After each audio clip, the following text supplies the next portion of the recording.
big changes around the world. In the Western countries, which are consolidated market, the demand is flat, but still you have a lot of differences because the society is changing, the population is changing, so you have to address in a specific way. On the other side, you have emerging markets where you have a big potential market opportunity, but on the other side, there is so different in culture.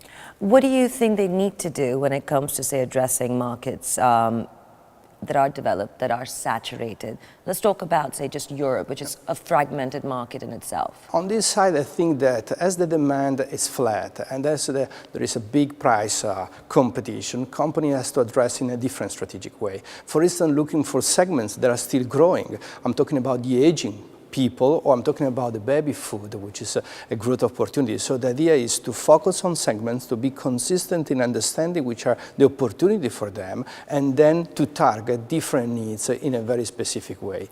In a crisis, the market changes and the way companies behave changes, consumers change.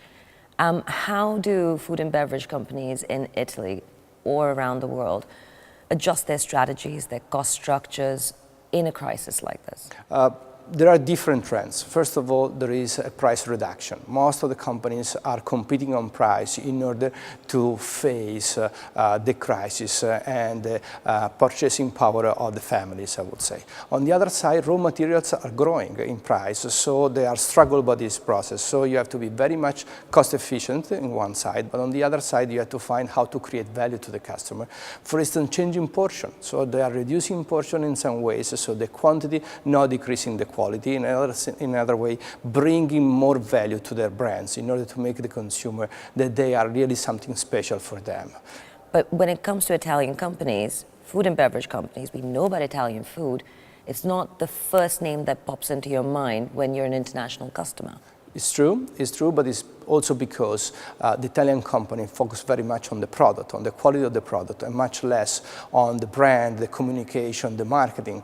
So let's think about Illy. Illy is a leading company in espresso. They have an incredible product, but they focus very much on the product, while differently, Nespresso created a great marketing strategy in working and creating value to the customer, not only through the product, but through the experience. Is there a possibility that Italian companies, say for example, don't really know how to compete in an international market? Is this because the focus on the product is too much versus the consumer?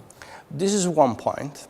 For sure, most of the Italian companies are so keen on their products, are so knowledgeable about the product that they think it's enough. The other thing is that fashion companies, if we want to refer to that point, they were more international in mind. So the fashion companies opened their door to international people that enlarged the view, the perspective of the companies. Most of the Italian food and beverage companies are Italian 100%.